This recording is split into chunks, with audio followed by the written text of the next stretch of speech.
Celebration galore for Nigeria as the Super Eagles swooped in and humbled the Rainbow Nations Bafana for a place on the finals of the AFCON 2023.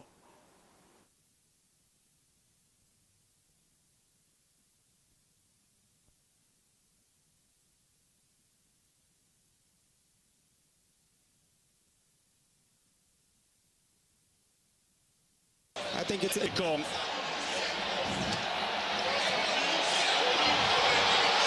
Straight down the middle and Nigeria lead. Stellar, sublime, soaring Super Eagles. Is this the seminal moment in the game?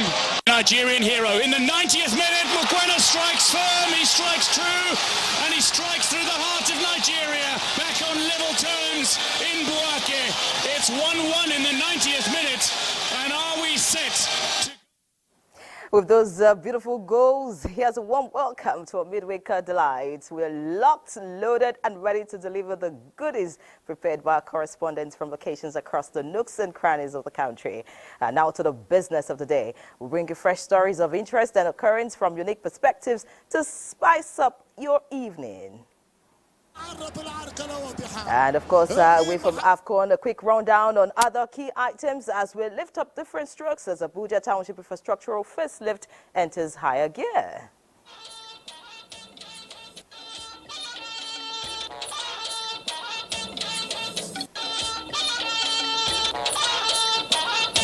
People should know that there is a process, there's a mechanism for speedy redress on ground. Presently, perpetrators are at best subjected to administrative sanctions. Health alert on disaster waiting to happen from a human practice that seems convenient but threatening environmental sustainability for survival of all living organisms. And of course, ministers of justice and education make efforts to tackle cases of sexual molestation as safe school standard operating procedure unveiled to prosecute perpetrators. Also on the news tonight, the usual packages from the National Assembly, more stories on health, security, and the adverse weather condition advancing from the north to south. Contentious issues surrounding subsidy removal, new initiatives on the way for school feeding, and more with Benny Adams talking business tonight and Ayodeji Makinde beaming with smiles standing by to give us the latest as far as AFCON is concerned. It's a loaded package carefully produced to complement the victory of the Super Eagles. So sit back and relax as News Extra unfolds tonight. Remember, the proof of the pudding is in the eating. I'm Ienre John. Welcome.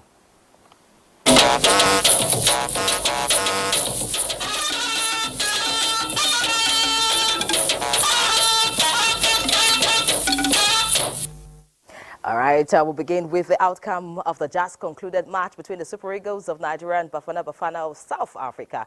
Ayodeji Makinde is here to feed us. Ayo, how do you feel tonight?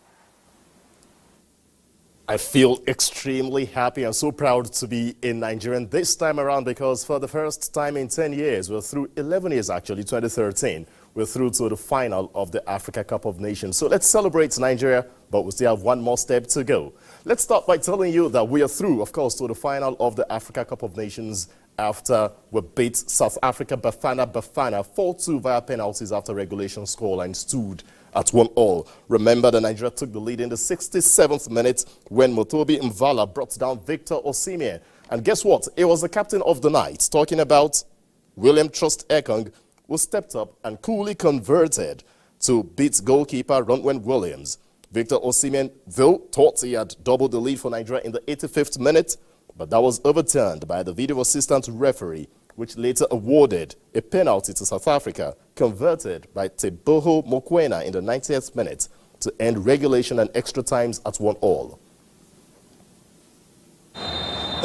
Needs no second look.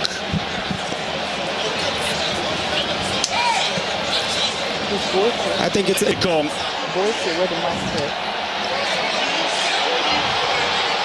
Straight down the middle and Nigeria lead. Stellar, sublime, soaring Super Eagles. Is this the seminal moment in the game? Nigerian hero in the 90th minute. Mokwena strikes firm, he strikes true, and he strikes through the heart of Nigeria. Back on level terms in Buake. It's It's 1-1 in the 90th minute. And are we set to go to extra time? Makupa بالله هي ناتشو امام ويليامز يتقدم يوناتشو سلسلة نيجيريا في الفاينل منتخب. All right, before Kelechi Iheanacho converted the fifth spot kick of the night, it all started with Terry Murphy, who scored first, and of course, Kenneth Omero doubled it, and then Ola Aina blew his effort well over the bar, and of course, Nigeria already through again to the final. And of course, Nigeria will be playing against either DR Congo or the host country, Cote d'Ivoire, in the final on Sunday. The second semi-final is ongoing at the Olympic Stadium of Ebimpe and is still goalless after the first 5 minutes. Yes, we expect to have a high-profile guest joining us on the news today. But before then, it will still be celebration at the moment, and we'll have to go back now to Ienre for the rest of News Extra. Many thanks, your DG. Of course, that interview will come much later. Now let's look at other stories now. Securing the nation is a collective responsibility. In line with this fact, heads of security-related ministries and agencies will on Tuesday next week converge on the Red Chamber of the National Assembly for an extensive interaction on the state of security in Nigeria. The decision was reached at plenary this Wednesday as the Senate seeks an end to what many see as a disturbing situation. National Assembly correspondent Lami Ali reports. Concerned about reports on ugly trends of security breaches, the Senate, upon reconvening plenary after the New Year break, passed a resolution inviting service chiefs for an interaction. Though the Army, Naval and Air Chiefs, the Inspector General of Police and Director General of the State Security Service were in chamber for the meeting, the President of the Senate, in consultation with the leadership, decided to extend the invitation to include Defense, Police Affairs, Interior and Finance Ministers and Head of the National Intelligence Agency. The meeting is therefore shifted to Tuesday next week. We want you to know that it is not because of the fact that we are not passing the buck. We are not blaming any of you for anything. We believe you are doing your best. We want to hear from you and also make contributions on how we can improve the situation. Principally, security is the most important issue that has been identified. Our job is to complement the efforts of the executive and then also to assist the executive to succeed. Because if the government of President Bola Ahmed Tinubu does not succeed, it means that we have all failed. Plenary featured the first reading of 5 bills, including a special bill that seeks to make provisions for a program to reduce inflation. Then, a special honor for late Senator Bukar Abba Ibrahim. Bukar Abba Ibrahim distinguished himself through his honesty, frankness to a fault, as he says it, and it is without any fear of contradiction. He defended democracy when the time was there for us to defend democracy. Yes. He was a very bright governor. He served the people of Yebo State very well. Bukar Abba, as a politician, was a grassroots man, a very transparent and non-corrupt politician. Very simple. I'm sure he died without leaving anything substantial because he believes in whatever he had is for the people. Nigeria has lost somebody who has great respect to national unity. He's a very, very prudent and a very disciplined person. Indeed, a leader that was loved by his people. Virtually every politician that you see of today from Yobe State had gone through the Bukar Abba Ibrahim School of Politics. In the Senate, someone who was very frank. Whenever there was any motion or bill that had to do with the masses, he was in the forefront. Plenary has been adjourned to Tuesday, 13th February 2024. From the National Assembly, Lami Ali, NTA News. And still in the National Assembly, but in the Great Chamber now, laws are dynamic and the evolving Nigeria's democracy must go in tune with the changes. So a bill for an act to amend the Electoral Act 2022 to enable elections into the office of the President, National Assembly, state governors and state houses of assembly to be conducted on the same day has scaled second reading at the House of Representatives. The bill, sponsored by Representative Francis Waive, also proposes that the Independent National Electoral Commission carries out a fresh registration of all eligible voters every 10 years in preparation for general elections. National Assembly correspondent Ienre brings us details. Speaker Tajuddin Abbas made it clear at resumption of plenary earlier this year that amendment of the Electoral Act 2022 will be a priority of the House in line with its legislative agenda, which proposes law reforms to engender good governance. 5 amendments of the Electoral Act 2022 are being proposed. They include amendment of relevant sections of the Principal Act to make electronic transmission of results mandatory for presiding officers, enforcement of the rule of no accreditation, no voting, and imposition of heavy fines for frivolous election petitions. All the elections be held on one single day, except, of course, off-cycle elections. This will save this country hundreds of millions of naira and will also save time. If you can vote for 3 electoral positions, what's stops us from voting the 5 at the same day? If I'm 18, so what you're telling me now that for the next 10 years, I'm not going to participate in an election. We should find a way of not punishing the voter for the fault of INEC. Elections as a critical democratic ritual, right, should be taken very seriously, and the gaps that have been identified should be remedied. Are we sure that the registers that we are having are really what they are supposed to be?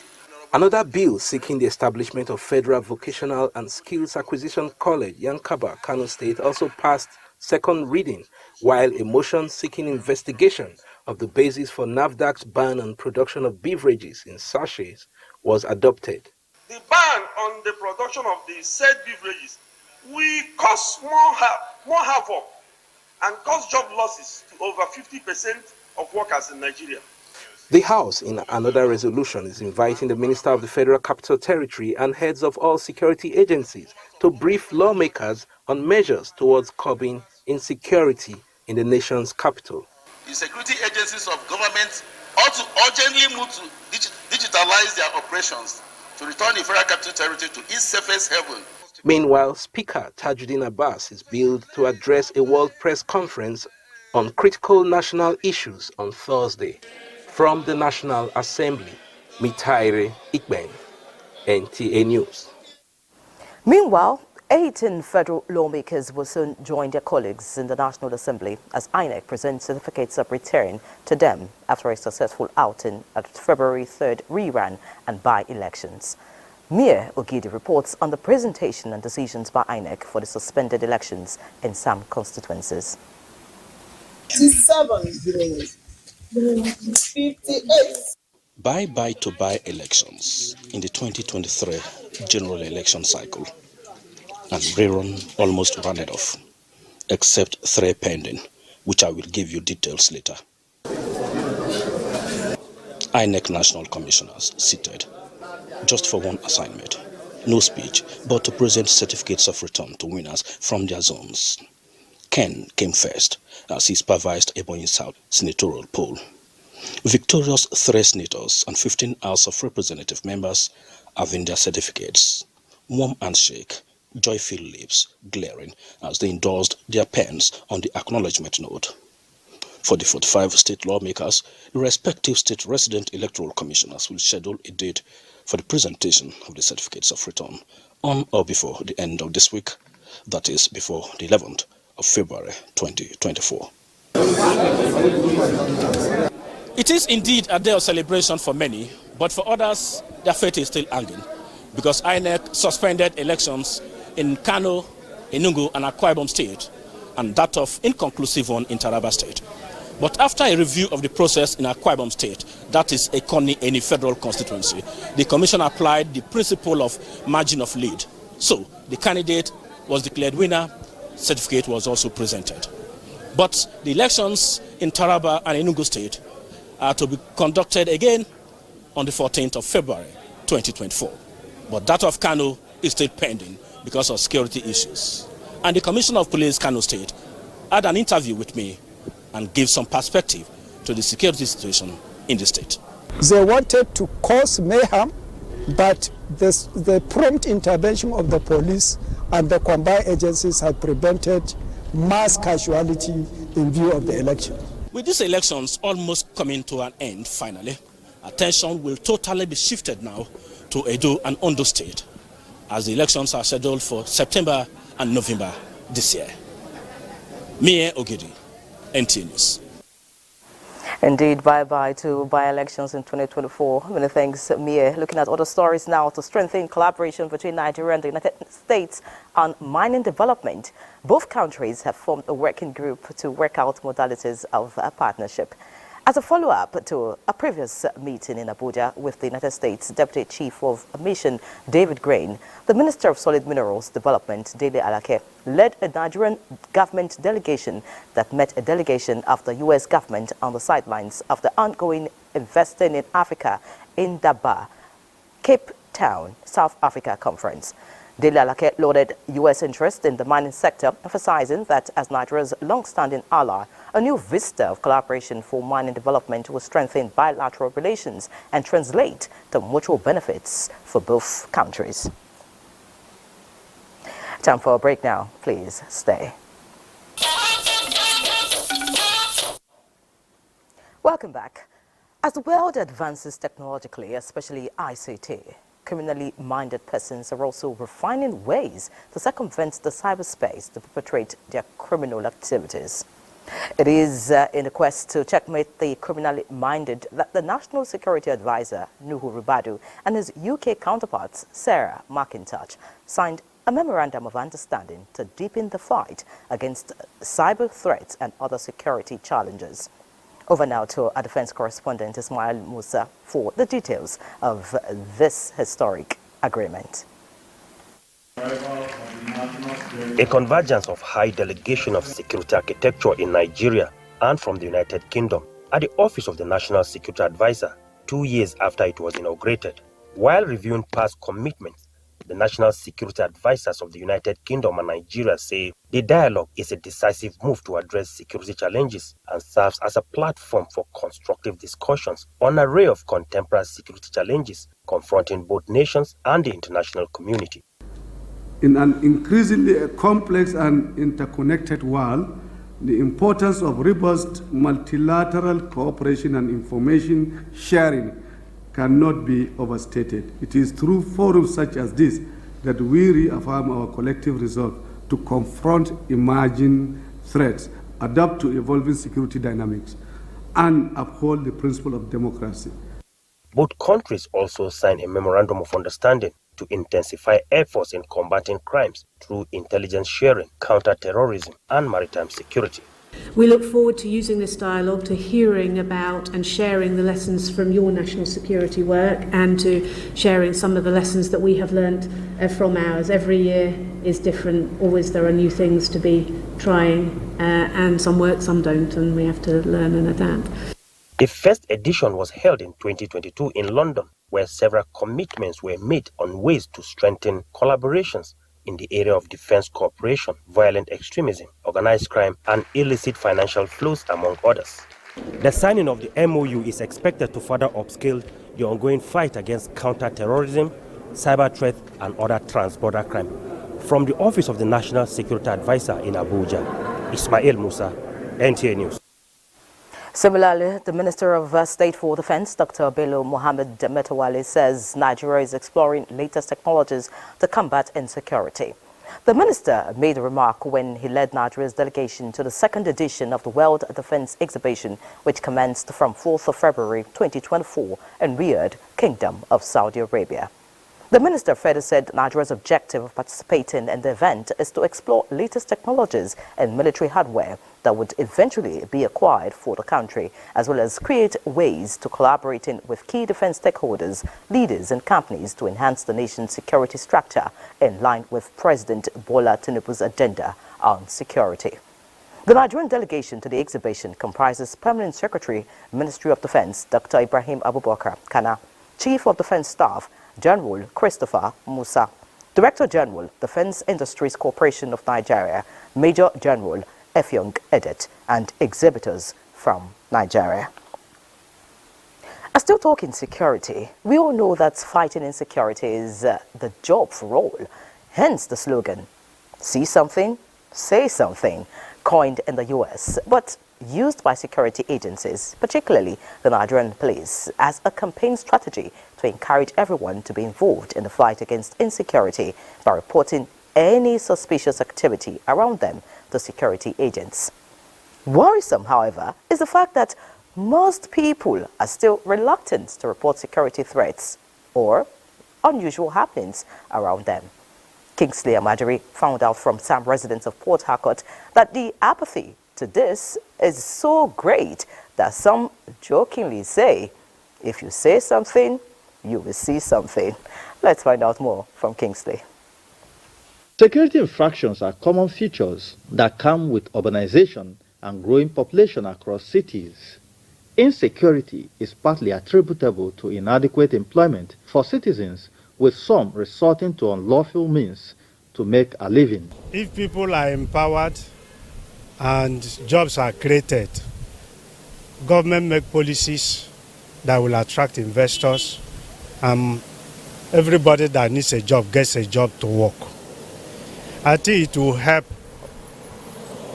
to reduce criminality. Say Something and Say Something, a campaign targeted at making members of the public contribute to the security of their domain by reporting vice, have no doubt remained a challenge. Cases where citizens provide security information and end up being victimized is one of the reasons why people are discouraged.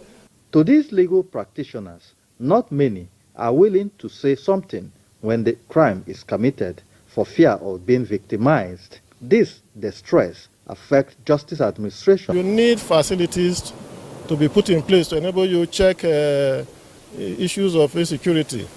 If the government, the security agent, will put measures to protect the citizens, not protecting them from the crime, but protecting them from giving the information, reporting those who perpetrate it, protect them. I know what happens in the court. There are so many trials, there are so many persons in the court, so many defendants who are going through trial. There are no witnesses to testify. Over the years, the campaign for See Something and Say Something has been on. But how have the citizens responded to this campaign? Kingsley Amadiri, NTA News. Security is everybody's business. You must do your part. Still on security matters, the Minister of State for Police Affairs, Iman Suleiman Ibrahim, says the police and its National Central Bureau at the force headquarters will always prioritize the safety of all Nigerians. Francis Fom reports that the minister gave the assurance when she went to have first-hand information on the level of work at the National Criminal Data Fusion Center, a project of the federal government. This is the building that houses the National Criminal Data Fusion Center, WAPIS, Interpol, and other investigation arms of the Nigeria Police Force. The building is currently receiving facelift, and the Minister of State for Police Affairs was taken around the building to see the level of job done so far. The minister assured that with the delivery of the National Data Fusion Center, persons that are of interest to Nigeria and outside world will have no place to hide. It's a very strategic project for the Nigerian Police Force. So I've come to see the job done so far. I'm really, really impressed. And I know that once this is achieved, it will help us in safeguarding lives and properties. In the next quarter, we'll be having the project ready and all the relevant agencies that are supposed to contribute data will be brought on board to work together for a seamless collation of criminal data and analysis and dissemination.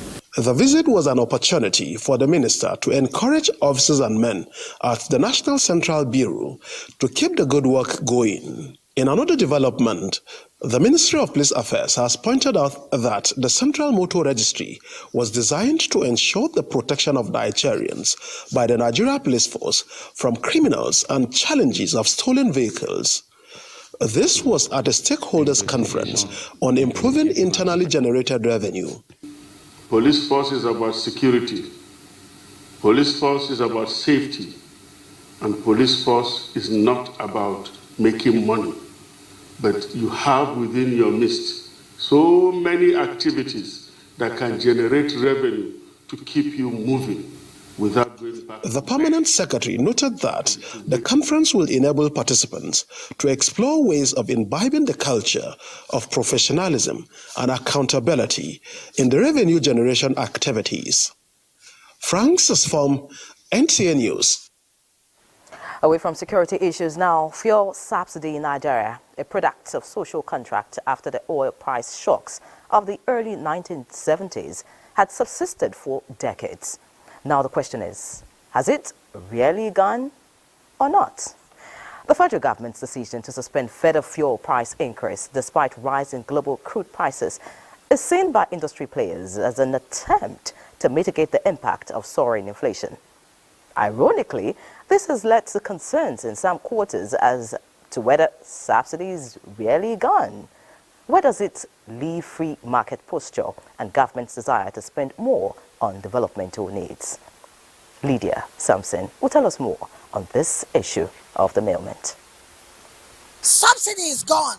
This pronouncement by President Bola Tinubu has remained indelible. However, with fluctuation and global oil price disparity, how is it that petroleum product prices, expected to be driven by market forces, seems stagnated in Nigeria? What the president says stands. Subsidy is one. That is why you could see the movement from maybe 190, 200 to where we are today, 620 and upwards. But at the same time, there is some level of regulation. Since the president came into power, he said there is no subsidy, and really there is no subsidy. And I know they will do everything possible to make sure that there is no higher rate to the marketers or to the consumers. They believe the suspension of petroleum product price increase and the ongoing subsidy shows government's efforts to balance the impact on consumers and address current economic challenges. The situation reflects the complex interplay of domestic and global factors influencing petrol prices in Nigeria, contributing to the current stagnation despite subsidy removal. Motorists on their part acknowledge that the subsidy removal has given them the option of choice due to price differentials. From my observation is that it's like the fuel price here is a little bit better and the nozzle here is also better because compared to other stations I've bought from the experience I've gotten, and I believe with other drivers too. This NNPC filling station, their price is a little bit cheaper because they are selling 617. While if you go to other stations, they are selling about 650, 660. Something with this fuel is that wherever you see TAS is patronized always, they start to have the best liter. That is it. But if you go to other station, you buy it at the rate of 640 naira, 700 naira in some places. Ironically, despite government's seemingly good intentions, the Nigerian government has been under scrutiny, followed by insinuations and suggestions that it is still paying subsidy on petrol. Hopefully, industry players' confirmation that subsidy is really gone may put these contentions completely to rest. In Abuja, Lydia Sampson, NTA News. Good to know that subsidy is truly gone. And now, moving on now, change in weather, be it rainy or dry season, often comes with a range of effects negatively impacting on flora and fauna. This reflects through variations in average daily atmospheric conditions such as temperature, humidity, dust, rainfall, and sunshine, leaving man susceptible to these variations coming with an array of disorders. Charles Alpha, in this report, takes a look at the ever-changing weather and the need to be wary of the effects, as it is not wise to throw caution to the wind. Nigeria is characterized by two distinct tropical climate seasons, the wet and the dry seasons. The dynamism in the weather condition during these periods also threaten the economic growth of sectors dependent on them. Man has had his own fair share of the impacts. Agriculture, fishery, and forestry are more predisposed to the adverse effects of the changing weather and climate change as a whole. During this period, temperatures may reach an average of 38 degrees Celsius, experts say. Environmental experts also believe asthma and some airborne diseases like common cold, flu, cough, and most times catarrh constitute some health challenges owing to low humidity and dry air, while wildfires and poor visibility are often major threats to human activities. I dey drink hot water, then I divide this rub to collect people money to put for my hand. My voice is not really clear enough like that because it make my voice to change. So I even have cough now. Harmattan has to start by November, then till January. The Harmattan supposed to fit. But this time now, Harmattan does disturb us. Experts have advised that one stays hydrated this period. And even though the COVID-19 pandemic may have gone, wearing of face masks to protect the eyes, mouth, and nose from the poor air quality has also been advised. A review of the air quality index over the country revealed that, in fact, as a matter of fact, last week, Monday, the air quality was hazardous for human health. NIMED had, on a number of occasions in the year 2024, rolled out predictions to guide human activities during this period. Avoid exercising outside because you'll be inhaling lots of dust. And of course, it's very important to maintain a healthy diet around this time to boost your immune system. For many people, it affects their health, a situation environmental experts also say boils down to climate change, and this cannot be ignored. Charles Alpha, NTA News. And still on the changing weather, residents of Lokoja are grappling with prolonged harmattan conditions and weather-related health issues, a situation experts attribute to climate change. Jonathan Amajali examines the shifting weather patterns as locals brace themselves for the upcoming heat period, which spans from mid-February to April. Extreme weather conditions are a major concern in Lokoja. While the rainy season poses a threat of flooding, the harmattan is also fraught with inclement weather conditions. Prolonged harmattan is one of the changes in the weather pattern. The dry and hazy conditions, however, are nothing unusual, according to Dr. Francis Akpan, Director of Public Health, State Ministry of Health, Kogi State. The cooler season comes with is a lot windy with a lot of dust.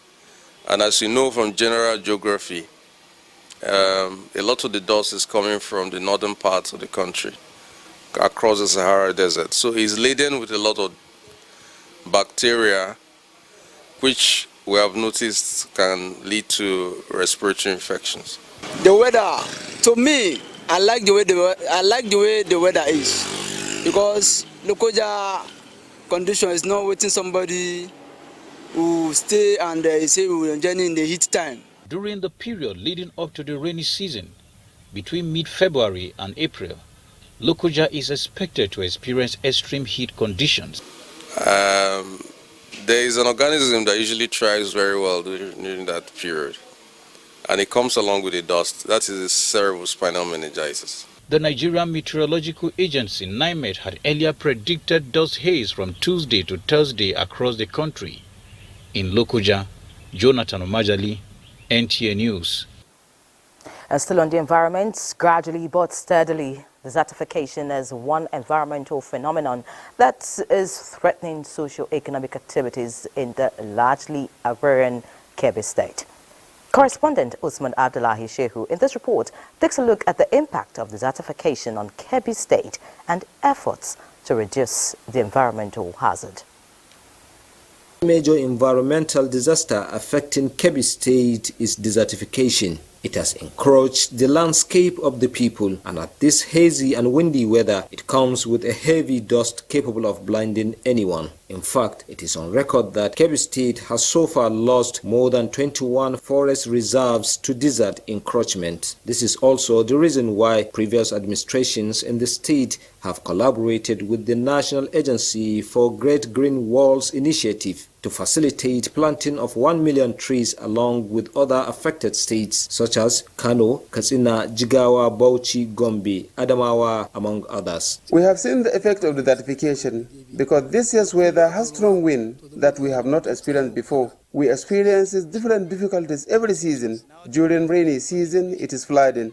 During dry season, excessive heat. And now we are in Hamilton, too much of strong dusty wind. But the situation still persists. As if this is not enough, people fell trees indiscriminately in the state to either make firewood or charcoal for cooking and commercial services. Trees stabilizes the environment, improves the productive capacity of the soils, and as well as it stops also what we call desert encroachment. Kebbi State provide means of distributing seeds of different plantation to people, entire people of Kebbi State, so that they should engage people, even at rural areas, planting windbreakers. Kebbi State government has embarked on several enlightenment campaigns against the dangers associated with desertification and other climate change. In Birnin Kebbi, Usman Abdullahi Shehu, NTA News. From whichever part of the globe you are, someone at this material time is holding a polythene bag or will be given one after every purchase.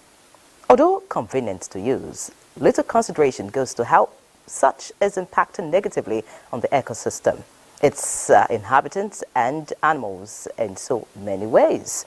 Well, the non-biodegradable single-use material and other plastic wastes leach toxins into the soil, generate greenhouse gases when burnt, and massively pollute marine life. Indeed, a worrying scenario. Now, Zainab Adam will tell us more about the hazardous environmental pollutant that takes between 2 decades to half a millennium to decompose.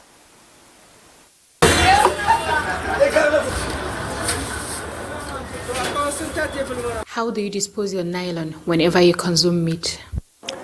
If I eat meat, I throw away the nylon. It is a well-known fact that it takes plastic materials hundreds of years to decompose, and while they stay on Earth, they tend to release harmful substances, thus leading to the release of methane and other harmful substances. Apart from blocking drainages and littering the environment, making it a breeding ground for diseases, these nylon and styrofoam, if consumed by animals, clogged up in their stomach, disrupts their system and gradually leads to their death. If an animal eats a nylon, the animal cannot bring back the nylon and chew it to digest or excrete it. The nylon will only fall up in their stomach. The nylon will not allow the animal to eat food well. Imagine the negative consequences of the use of polythene and styrofoam on the larger environment. It affects the water table, and you can't easily get water within the environment. It is gathered that the Borno State government has a recycling initiative in place being implemented by the State Environmental Protection Agency and Borno Plastic Company. Youths that are living within the community, to give them certain amount so that they go and collect nylon to bring it. When they bring it to us, we have to sit down and measure it, and we pay them based on kilograms they provided. So we are going to use that to take it to these 2 agencies for them to recycle them. The recent move by Lagos State government to place a total ban on styrofoam materials is seen by environmentalists as not only commendable but necessary towards protecting the environment, among other positives. The 3 R's, recycle, reuse, and reduce, are simple steps that can be taken by each person to keep the environment clean and safe. In Maiduguri, Zainab Adam, NTA News. Many thanks, Zainab, for the reminder. Now time for another break. The commercials need to breathe. Stay with us. Glad to have you back. Cases and incidents of sexual molestation of children and even minors have become regular news items in recent times. But a permanent solution is in the offing, as the Ministers of Justice and Education unveils a set of standard operating procedures for the use of prosecutors who prosecute perpetrators of the inhuman crime. Olabode Arewa reports that the unveiling in Abuja is in furtherance to public outcries against the evil practice of sexual molestation.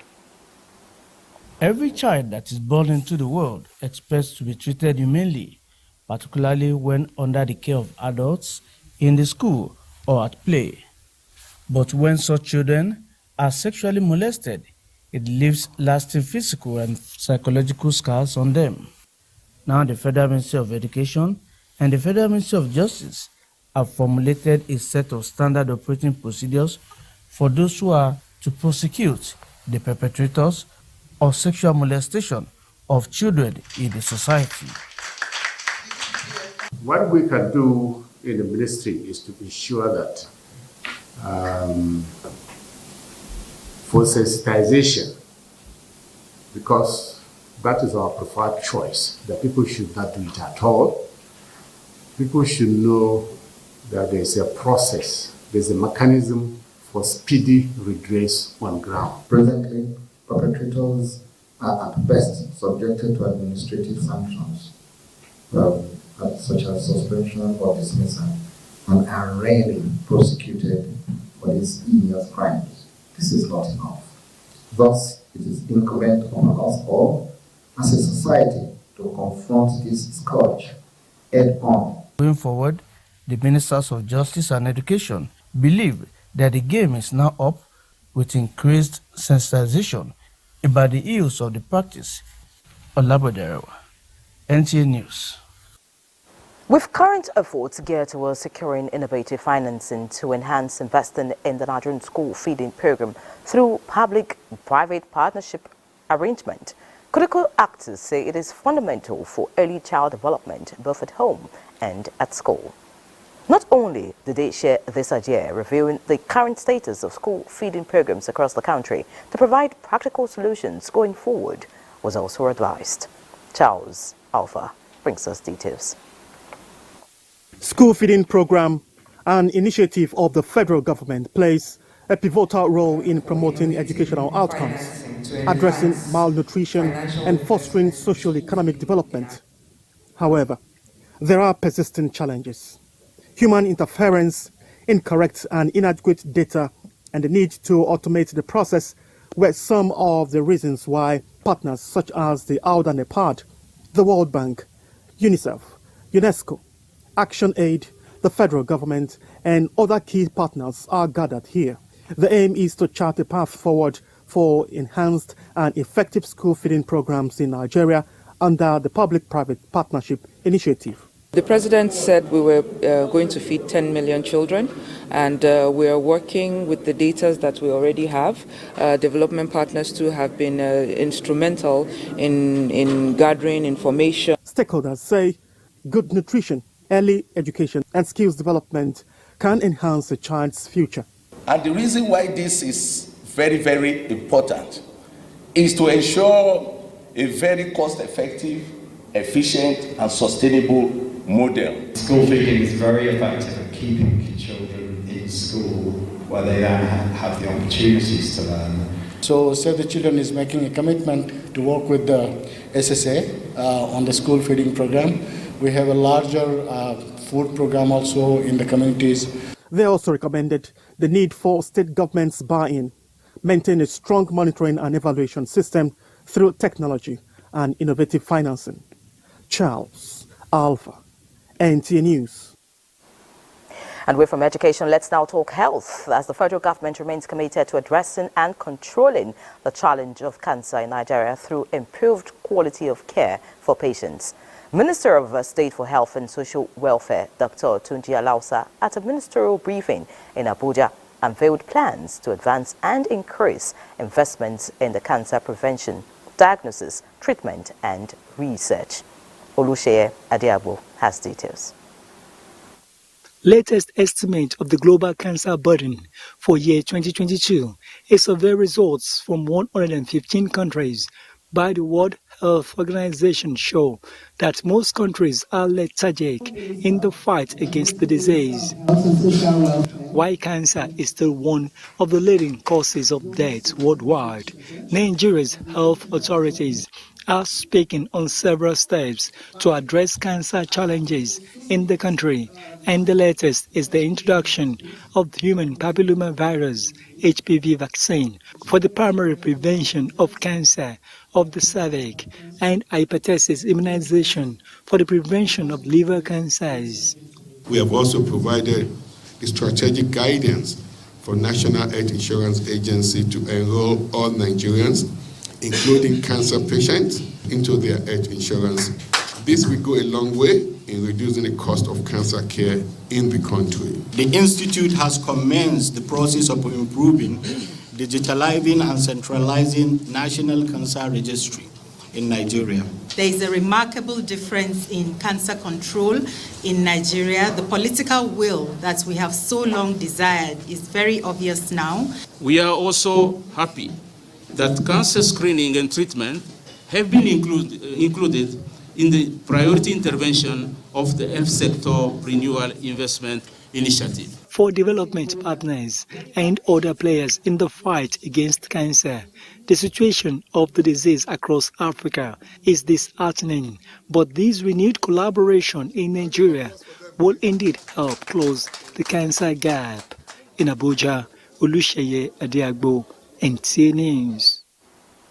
Away from health now, running with the federal government's economic recovery policy, the Advertising Regulatory Council of Nigeria, ACON, is repositioning for enhanced service delivery. So as part of its corporate license, the agency's new guideline includes a professional indemnity for member sectoral group. Full implementation is set to commence April 1, 2024. Diana Adele has more.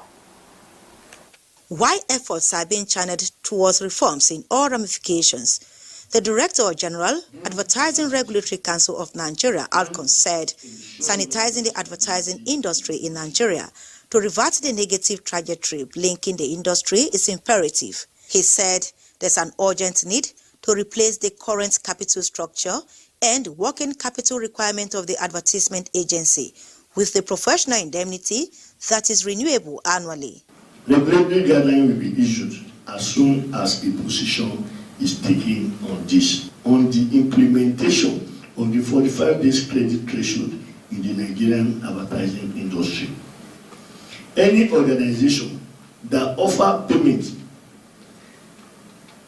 threshold outside 45 days credit policy will be tagged as economic saboteur of the Nigerian advertising industry. ALCOM, a regulatory agency of the federal government, is insisting on local production of advertisement as an avenue for more job creation for teeming Nigerian youths and promote economic prosperity. We will continue to stop the capital flight and the development of other economies by our own organization going out of the country to produce adverts meant for the Nigerian market. All commercials to be exported to Nigeria should be produced in Nigeria. Effects of illegal advertising practitioners, effective collaboration with relevant stakeholders for improved service delivery, professional indemnity insurance, among others, were some of the issues addressed at the media forum. In Lagos, Diana Ajale, NTA News. In other news, Italy in Europe, Canada in the Americas, South Africa in Africa, and Malaysia in Asia are the first batch of the launch of automated passport application built for 8th March this year. Minister of Interior Olubunmi Tunji Ojo gave the assurance at the Diaspora Virtual Lecture Series via Zoom webinar. Deborah Bala Bubu reports. 7 out of 10 calls to the Nigerian High Commission in the UK are passport related. Going forward is for us to be able to maintain the standard and improve on it on a daily basis. Nigerians in diaspora unleashing their burdens on various issues with promises of hope coming from the relevant stakeholders. The lecture series, which dealt on the new passport policy and its processes for Nigerians in diaspora, with most of the demands to be sorted out before too long. This is a platform to have the Minister and the Comptroller General explain what this process means. As of yesterday, we already got 7 questions via our email. So we want to make it easier for you as the bridge between the government and the diaspora. The days when somebody will leave Birmingham, leave Scotland or Wales to go to London just for the sake of passport is coming to an end. We cannot continue to inconvenience our people. The new process will reduce human interface between applicants, middlemen, sometimes, Nigerian immigration personnel also, and thereby eliminating the inconvenience associated with this. In partnership with NIDCOM, the new process heralds a new era of hope and progress for the nation and its community in the diaspora. Deborah Balagobo, NTA News. Now time to do business. Just wondering if the win by the Super Eagles tonight has some business implications. Benny, how do you feel? Sure. A lot of foreign currency is coming in. Now, welcome to business. Amid bold steps towards pathways to economic growth and sustainability, the nation's economic think tank are optimistic of positive reform outcomes. Our easiest and quickest route to a better living standard for all Nigerians in the short term is raising oil production, oil exports, oil sales, bringing in foreign exchange. To effectively mobilize revenue within the country, you need to register all movable assets, which is we human beings, have immovable assets. And then you must have link with both. When you have NIN, your plate number, your house address, your bank account, everything is linked to this primary source of identity. Then we can then drive compliance. Now, attracting investment into Nigeria is no longer a federal government affair alone, as the subnationals are also taking center stage, with Benue being the latest among the states. Finch ratings of B negative, long-term issuer default rating, and a national long-term rating in addition to the state's standalone credit profile is assessed as stable outlook. This rating reflects Fitch's assessment of the state's ability to support long-term credit lines and highlights ability to meet financial obligations and attract investments. And for the government, the acknowledgement stands as a testament to commitment towards implementing sound fiscal policies, promoting transparency, and fostering economic growth. And a quick look to markets. Investors lost 954.04 million as the oil share index closed flat, which means no gain, no loss at the end of trading today. The market experienced a decrease of 1.74 points, with market capitalization also recording a loss of 954.04 million in Naira terms. The total volume traded declined by 30.81% to close at 341.92 million, valued at 6.41 billion Naira, and traded in 9,665 deals. Transcorp was the most traded stock by volume, with 39.90 million units traded, while GTCO was the most traded stock by value, with 1.02 billion units traded. At the close of trading, the market recorded 17 gainers, 35 losers, and 69 remained unchanged. Well, that is business news. Network News continues with Ienre John. Ienre, it's nice doing business with you as the celebration continues. Of course, looking forward to celebrating after the news. Now, still talking some business stories. The foreign exchange market has been alive with issues. Now, the Central Bank of Nigeria is appealing to Nigerians to support the Naira by patronizing local goods, as the Apex Bank is working to stabilize the forex market. This was the position of the CBN Governor, Yemi Kadusu, at a session with lawmakers. Musa Abubakar reports.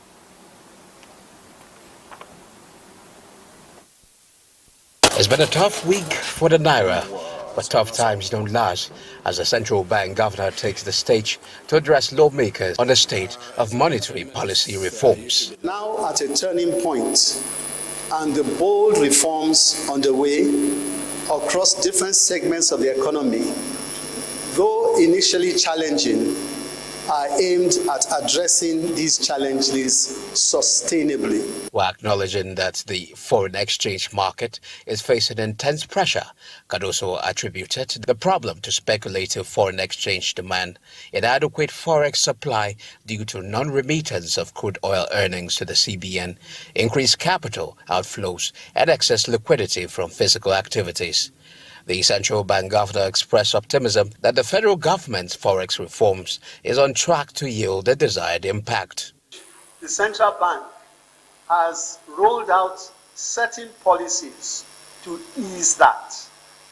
That includes the need for the banks to maintain less of an open position or no position in certain circumstances. The NMPC has commenced the process of moving the accounts and opening accounts with the central bank. From stable to positive ratings, Cardoso said the rating is a sign that monetary reforms are on the right track, while calling for attitudinal change to patronize local goods in a bid to strengthen the naira. One of the great dollar outflows over the recent past has been medical and education and a whole host of others. But all I was trying to illustrate is that we also need to have an attitudinal shift.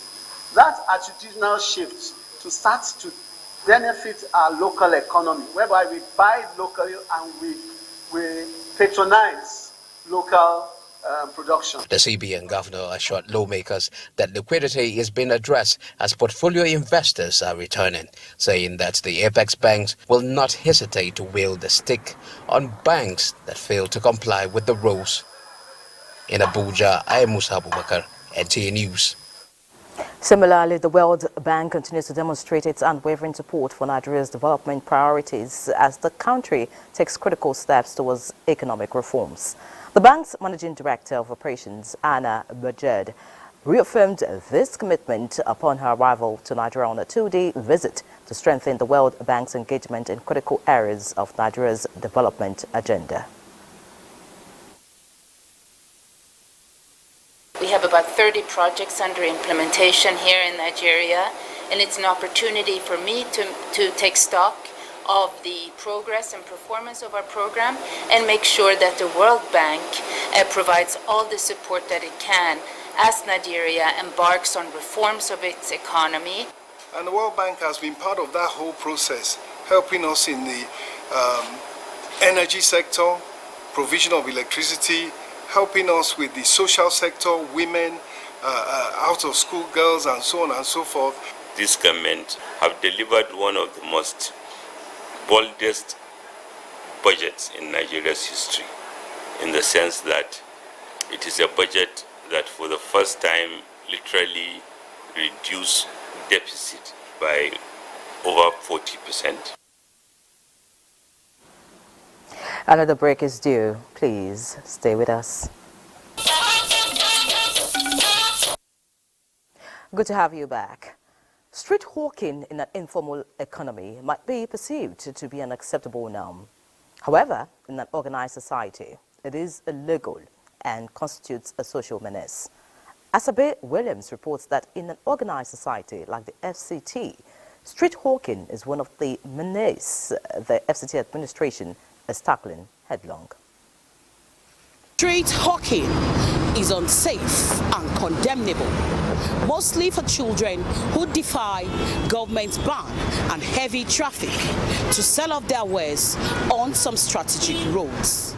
These hawkers have become bold and assertive as they tend to disrupt free flow of traffic on major roads, at the same time endangering their lives so they can display their wares in the hope of making sales. This child tries to get paid by running after a bus, not minding an oncoming vehicle, but one wonders, is it worth the risk?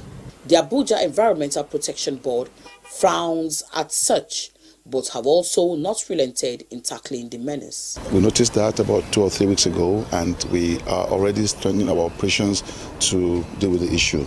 In the next couple of days, hopefully, we will ensure that the city is free of hawkers and destitutes on the streets.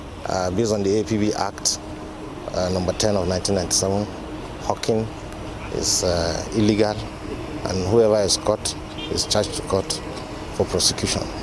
Others attribute current economic realities to their persistent calling on government to mitigate the hardship by providing alternative sale points. They affect the free flow of movement. But on another note, I think it's the best way they have to survive. The best thing, is, to get a place for them, to create a place for them that they will be selling things, that will reduce the risks. What causes the hawking is that it's because of a lack of employment. If they are engaged in one thing or the other, they will not come to the street and the hawk. Minister of the FCT had recently banned the activities of street traders within the Abuja metropolis. In Abuja, Asabe Williams, NTA News. Hawking is indeed very risky, especially when children are involved. The needful needs to be done. Now, still on the FCT, the Federal Capital Territory has in recent times come under a reinvigoration of demolitions. All contravening structures from the city center to the satellite towns and the area councils have not been spared from the bulldozers of the Development Control Department, and leading to hues and cries by the affected residents. Onoze Yakubu in this special report takes a look at the FCT administration's resolve to restore the city to its original master plan and the impact of demolitions on the lives of the people. Hues and cries, as well as anger and anxiety, are what the victims of the demolitions are left with in the aftermath of series of demolitions carried out in recent times by the FCT administration. FCT Minister Yeltsin Wike, on assumption to office, did not mince words while stressing that all illegal structures must go down. Because of economic hardship, we should not obey the law. They were promoting criminality. That's not that one. That's not I can do. I have no pity for that. We demolish for safety reason. Sometimes we demolish for security purpose, and sometimes we demolish for failure to comply with standards and regulations. Before we do any demolition, we follow due process. Most of these illegal structures, they don't have an address. In those places, you see them build these illegal structures. And these criminal elements always look for where they can hide to hibernate. With most of the cleanup exercises already done and dusted in the affected communities, the question on the lips of many is what happens to the demolished environments that are usually left fallow after the exercise. In line with the Abuja master plan, some parts of the city have been reserved for green areas and recreational centers, as well as other facilities. This parcel of land was the popular Apple Duty Pantika Market, one of the scavengers' colony within the nation's capital, which authorities say is one of the hideouts for criminal elements. As you can see, the demolished environment has been reclaimed. Demolition of this Pantika, it helped us a lot because before most of them used to disturb us in the night around this area. Their market was helping us somehow, but although the market is not that better than the safety of the land. While the FCT administration remains resolute about sustaining the cleanup exercise to rid the city of any nuisance, prompt utilization of the affected places that were greeted by the FCT demolition train will continue to generate mixed reactions among the residents. Onoze Yakubu, NTA News. There's no denying the fact that roads are arteries for economic growth of any society. No wonder residents and motorists flying the Aba-Ikotekpene highway are excited as construction work, courtesy of the federal government, is ongoing. Ikechukwu Ndukwe reports that it is a dream come true with the connection between Abia, Akwa Ibom states and other parts of the country being enhanced decades after the road became dilapidated and was abandoned.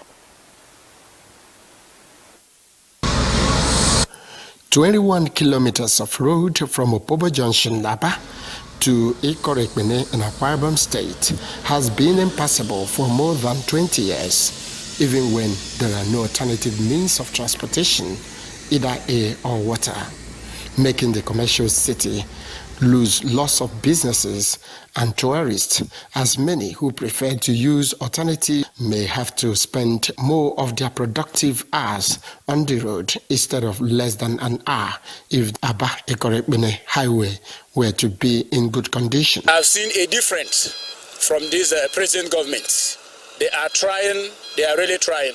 I thank the government that's awarded the contracts. I'm appreciated for the road because how many years now we are suffering for the road. We are so happy because it has been long now, but we have been suffering because of this bad road. When completed, Abia and Akwa Ibom states will bounce back to volumes of trading activities, including exchange of agricultural products. Ikechukwu Ndukwe, NTA News. And back to the match tonight, talking about the Super Eagles and the Bafana team. The Minister of Information and National Orientation, Mohammed Idris, has hailed the Super Eagles for their resounding victory over Bafana of South Africa in the semi-finals of the African Nations Cup, describing their performance as the stuff of legends. The minister said the Super Eagles displayed remarkable talent, determination and teamwork throughout the match, showcasing the true spirit of Nigerian football. He said through their indomitable spirit in pursuit of victory, the Super Eagles are inches away from clinching the coveted trophy for Nigeria. Idris said as the Super Eagles look forward to the final match, the nation and the government stand firmly behind them while expressing confidence in their ability to emerge victorious and bring home the African Nations Cup trophy once again. The minister, in a statement by his special advisor, Rabiu Ibrahim, called on all Nigerians to continue supporting and cheering the Super Eagles as they strive for greatness in the final match. Stressed that the team carries the hopes and aspirations of an entire nation on their shoulders.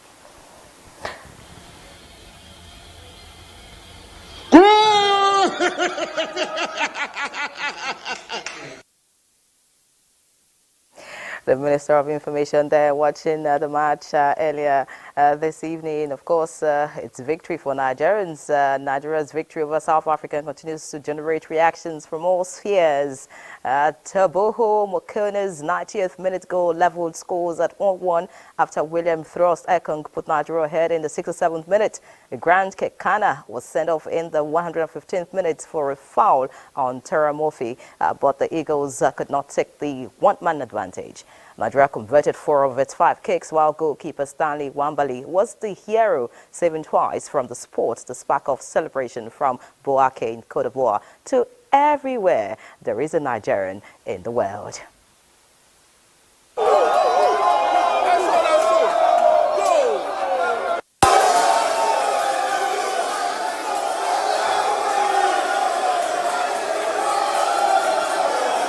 Vamos, go!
Congratulations once again to Nigerians, of course. And we hear that back here in the Federal Capital Territory, correspondent Abdullahi Ajia felt the feelings and reaction from one of the popular match venues. Of course, we'll get to see all of that as the celebration continues. Let's have the weather forecast for tomorrow. Very poor horizontal visibilities were reported across the northern parts of the country, which led to delay and cancellation of flight operations. And we don't expect improvement in the next 24 hours, as thick dusting is still expected to prevail over the region, though few places should have a little improvement. The central cities down to the southern region are also expected to have poor visibilities within the range of 1 to 3 kilometers and even less than 1,000 meters over some places. Despite these conditions, the public should expect some form of relief concerning dust after 48 hours. Air quality is still very unhealthy over most parts of the country. Now let's see how this weather affects the temperatures. Thank you for watching.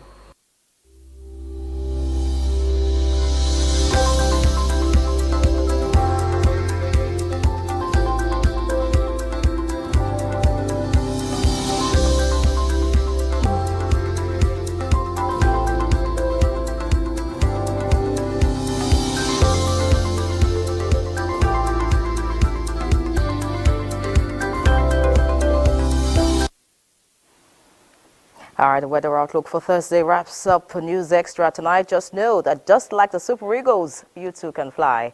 I'm Ienre. Have a swell night.